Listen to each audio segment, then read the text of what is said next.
बिस्मिल्लाहिर्रहमानिर्रहीम नहमदुहु व नसल्ली अला रसूलिहिल करीम अम्मा बाद फ़अऊज़ु बिल्लाहि मिनश शैतानिर्रजीम बिस्मिल्लाहिर्रहमानिर्रहीम।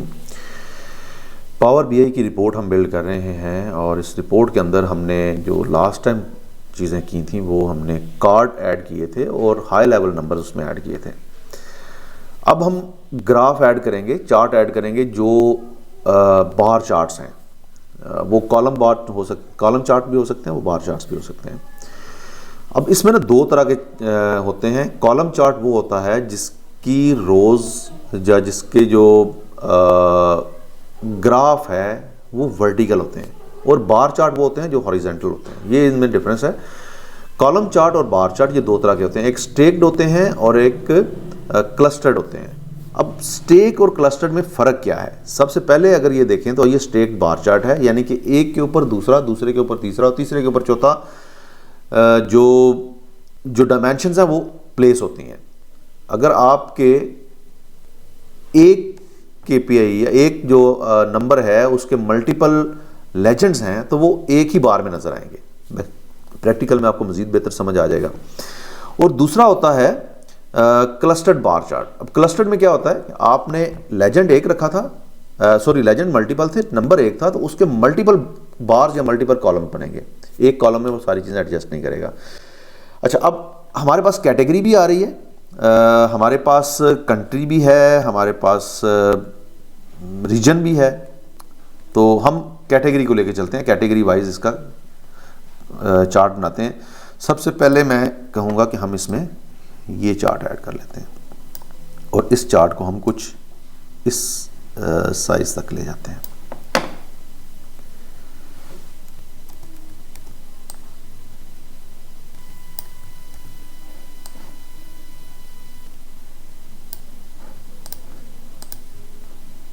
ठीक है, इसका साइज हम थोड़ा सा और बड़ा करेंगे, लेकिन वो फॉर्मेट में जाकर कर लेते हैं। अच्छा जी, सबसे पहले इसमें वैल्यूज़ ऐड करनी है। अगर आप देखें add data to your visuals वाले, यहाँ पर एक्स एक्सिस हैं, वाई एक्सिस हैं, लेजेंड्स हैं, स्मॉल मल्टीपल्स हैं, टूल टिप्स और क्रॉस रिपोर्ट है या नहीं है। ये क्रॉस रिपोर्ट क्या चीज़ है? ये बड़ी इंपॉर्टेंट चीज़ है। अगर आप चाहते हैं कि आप अपने विजुअल्स की कोई एक डेटा पॉइंट को सिलेक्ट करें और वो पूरी की पूरी रिपोर्ट के ऊपर जाके फिल्टर अप्लाई हो जाए, तो फिर हम इसको क्रॉस फिल्टर ऑन कर लेते हैं, जो कि मोस्ट ऑफ द टाइम हम नहीं करते। हम चाहते हैं कि हमारी एक पेज जो है, रिपोर्ट क्या चीज़ है? Report is the combination of multiple pages. अगर आपका ये एक रिपोर्ट बिल्ड हो रही है, इसके अंदर अभी तक एक पेज है, मैं 10 पेजेस भी ऐड करूंगा तो वो 10 के 10 पेजेस एक रिपोर्ट का पार्ट होंगे। तो अगर आप ये चाहें कि आपकी रिपोर्ट के अंदर जितने भी आपने विजुअल्स ऐड किए हैं वो हर विजुअल दूसरे से लिंक हो जाए, एक के विजुअल में एक चीज़ सेलेक्ट करने से बाकी चीज़ें समराइज हो जाएं, तो फिर हम क्या करते हैं, फिर हम उसको क्रॉस रिपोर्ट कर देते हैं, अदरवाइज नहीं करते। अच्छा, सबसे पहले कैटेगरी में मैं जाके एक्स एक्सिस ऐड करने लगा हूँ। मैंने एक्स एक्सिस कैटेगरी कर दी और मैं सेल्स को वाई एक्सिस में रखता हूँ।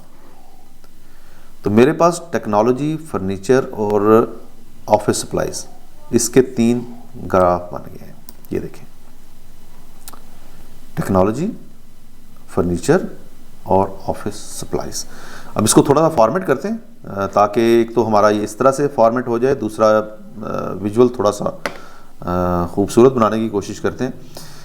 और क्या चीज़ थी हमारे पास? स्टेट में बहुत ज़्यादा हैं। अगर चलें फ़िलहाल ये, अच्छा, ये जो स्टेप मैं करने लगा हूँ ये सिर्फ आपकी अंडरस्टैंडिंग के लिए करने लगा हूँ कि मैं इसमें रीजन ऐड करता हूँ लेजेंड के अंदर। अब ये देखें, मल्टीपल बार्स बन गए, इसके सेंट्रल का अलग बन गया, ईस्ट का अलग गया, साउथ अलग गया और वेस्ट अलग है। अगर यही चीज़ मैं यहाँ पे क्लिक करता तो फिर क्या हुआ?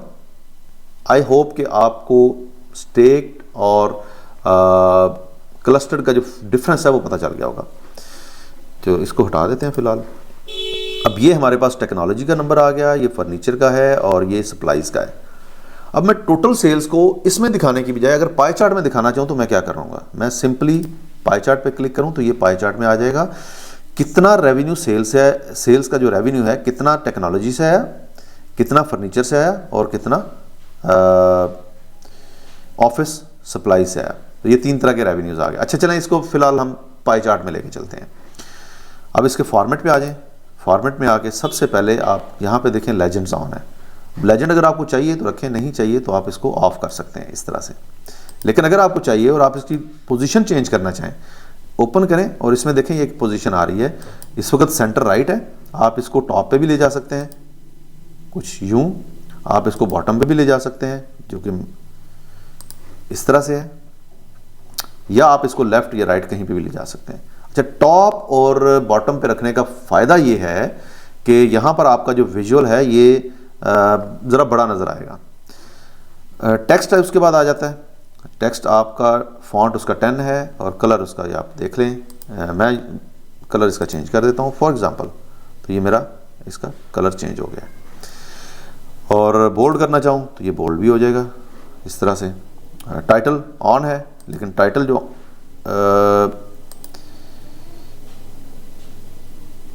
ठीक है, और डिटेल लेबल्स हैं और लेबल आउटसाइड हैं, हम इसको बेस्ट फिट ना कर दें कहीं, प्रेफर इनसाइड प्रेफर आउटसाइड, ये भी एक हमारे पास ऑप्शन है, ये भी ऑप्शन है। आई बिलीव कि ये वाला जो है ये ज़्यादा बेहतर है, इस ग्राफ को थोड़ा सा बड़ा करते हैं ताकि। अच्छा, ये जो पाई चार्ट है ना, हमने कॉलम चार्ट तो डिस्कस किए, पाई चार्ट में भी दो तरह के चार्ट हैं आपके पास, सिंपल पाई भी है और डोनट चार्ट भी। अब जैसे मैं अगर वापस जाऊँ इनपुट डेटा पे, तो ये पाई के राइट साइड पे डोनट चार्ट है, मैं इस पर क्लिक करता हूँ तो इस तरह का बन जाएगा। अब आपके ऊपर डिपेंड करता है आपको इसमें से कौन सा बेहतर लगता है, आप चाहते हैं कॉलम चार्ट हो, आप चाहते हैं पाई चार्ट हो, या आप चाहते हैं डोनट चार्ट हो, जो भी आप चाहते हैं या जो आपका क्लाइंट चाहता है वो यहाँ पे आप ऐड कर लीजिएगा समरी से। इसको थोड़ा सा इसका साइज छोटा करते हैं ताकि हम मज़ीद चीज़ें ऐड कर सकें। अच्छा जी, अब हमारे पास जो कैटेगरी थी वो गायब हो गई है, कैटेगरी को हम थोड़ा सा छोटा कर देते हैं ताकि ये सारा ठीक से नज़र आए। उसके बाद नेक्स्ट चीज़ है इसका जो टॉप पे टाइटल नज़र आ रहा है। जब भी आपने फॉर्मेट करना है तो पहले आपको विजुअल सेलेक्ट करना पड़ेगा, और जब नया विजुअल आपने ऐड करना है तो आपने एग्जिस्टिंग विजुअल को डिसलेक्ट करना है, अदरवाइज वो उसके ऊपर ही एक नया विजुअल ड्रॉ कर देगा। अच्छा जी, अब दोबारा फॉर्मेट में चलते हैं और यहाँ से हम ये टाइटल हमारे पास ऑन है, सेल्स बाय कैटेगरी हेडिंग 3, और इसको हम कर देते हैं सेंटर में। सेंटर में करने के साथ ही हम अपना वही जो थीम था उसको फॉलो करते हैं और इस तरह से इसको ऐड कर लेते हैं, सेल्स बाय कैटेगरी, और यहाँ तक ये इसको मैं ले आता हूँ, और यहाँ से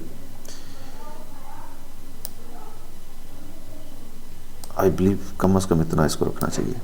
अब इसका ज़रा साइज़ देख लेते हैं जनरल में जाके, प्रॉपर्टीज़ में यहाँ पे आ रहा है जी हाइट 193 और ये 419 है, इसको मैं करने जा रहा हूँ 450 और इसको मैं करने जा रहा हूँ 200। अब इसको मैं कॉपी करूँगा और एक नए सिरे से ड्रॉ कर दूँगा, और आई थिंक इसको मुझे यहाँ पे रखना चाहिए। अलाइनमेंट ठीक है। अब पहले हमने सेल्स बाय कैटेगरी ली थी, अब हम लेंगे क्वांटिटी बाय कैटेगरी। क्वांटिटी के नीचे क्वांटिटी आ जाएगी, क्वांटिटी सेल्स को यहाँ से हटा देते हैं, क्वांटिटी बाय कैटेगरी, कितनी क्वांटिटी किस से सेल हुई है। मुझे ज़रा ज़्यादा ही ऑकवर्ड लग रहा है ये, इसलिए मैं इसको पाई चार्ट में वापस कन्वर्ट कर देता हूँ। तो ये मेरे पास पाई में आ गई जी। अब तीसरा ग्राफ जो है वो प्रॉफिट का है। प्रॉफिट हमारे पास सबसे ज़्यादा कहाँ से आया था, तो प्रॉफिट की अगर हम बात करें, प्रॉफिट हमारे पास आया था जी, इसको मैं इस तरह से ऐड कर लेता हूँ, क्वांटिटी को हटा देते हैं। तो सबसे ज़्यादा प्रॉफिट जो है वो टेक्नोलॉजी से आया है, सबसे ज़्यादा जो क्वांटिटी सेल हुई है वो ऑफिस सप्लाईज़ की है, और सबसे ज़्यादा जो सेल्स आई हैं वो टेक्नोलॉजी से हैं। अच्छा, एक स्टोरी बिल्ड होनी शुरू होगी कि हमने सबसे ज़्यादा कहाँ से रेवेन्यू अर्न किया। अब हम ये देखते हैं कि हमने ये जो प्रॉफिट अर्न किया है ये सेल्स, क्वांटिटी और प्रॉफिट, ये नेक्स्ट स्टेप में कहाँ पे जाके सेल हुई हैं। अच्छा, ये पेज का साइज़ थोड़ा सा छोटा मुझे लग रहा है, तो मैं इसको ज़रा बढ़ाने जा रहा हूँ। क्या करूँगा, कोई भी विजुअल सेलेक्ट नहीं है, फॉर्मेट पे जाऊँगा और यहाँ पर कैनवस सेटिंग में चला जाऊँगा। कैनवस सेटिंग से मैं इसको कस्टम करने लगा हूँ और इसकी हाइट को भी मैं 1200 कर देता हूँ। तो रिपोर्ट का व्यू कुछ इस तरह से हो जाएगा। अब व्यू में जाएं और यहाँ से पेज व्यू को फिट टू विड्थ कर दें ताकि ये थोड़ा सा बड़ा बड़ा नज़र आए। ये जी हमारे पास रिपोर्ट के फर्दर विजुअल्स बन गए। अब मैं इसको एक नया ग्राफ ऐड करता हूँ एक्स एक्सिस के अंदर। एक्स एक्सिस के अंदर हम ऐड कर लेते हैं सेल्स को और वाई एक्सिस में हम ऐड कर लेते हैं रीजन को। रीजन कहाँ पे गया है जी हमारे पास, रीजन रीजन रीजन ये आ गया। रीजन वाइज हमारे पास सेल्स आ गई। इसको थोड़ा सा बड़ा कर लेते हैं इस तरह से, सबसे ज़्यादा, उससे कम, उससे कम और सबसे कम। तो ये रीजन वाइज भी हमें सेल्स का आइडिया हो गया। अच्छा, इसके ऊपर थोड़ी सी फॉर्मेशन करते हैं उसी तरह से जिस तरह पहले की थी। एक्स एक्सिस ऑन है, वाई एक्सिस ऑन है, ठीक है। डेटा लेबल्स भी ऑन कर लेते हैं ताकि नंबर्स का भी आइडिया हो जाए, नंबर क्या क्या आ रहे हैं। उसके बाद अगर बार्स को कलर आपने चेंज करना है तो बार्स के कलर भी चेंज कर सकते हैं। इसके ऊपर ये जो सेल बाय रीजन है इसको हमने जनरल में जाएं, टाइटल पे जाएं और इसको भी सेंटर में कर दें और वही जो हमारा थीम चल रहा था वही कलर हम इसका भी कर देते हैं और बोल्ड। अब हमारे पास टोटल सेल्स भी आ गई, क्वांटिटी भी आ गई, प्रॉफिट भी आ गया।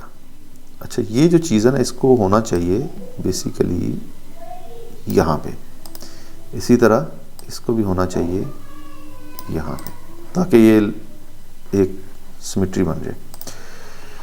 अब सेल बाय रीजन आ गई। इसी तरह से नेक्स्ट स्टेप में हम ऐड कर देते हैं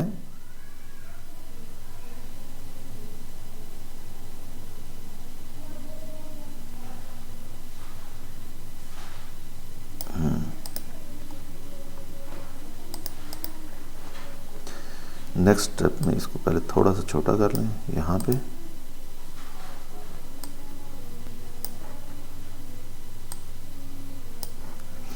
अच्छा, अब सेल बाय रीजन की बजाय हम इसमें क्वांटिटी ऐड कर लेते हैं, किस किस रीजन ने कितनी कितनी क्वांटिटी सेल की है, और सेल्स को हटाएं और क्वांटिटी को ऐड कर दें।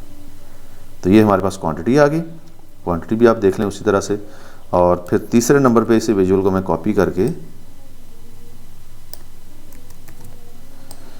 और इसमें मैं ऐड करता हूँ प्रॉफिट बाय रीजन।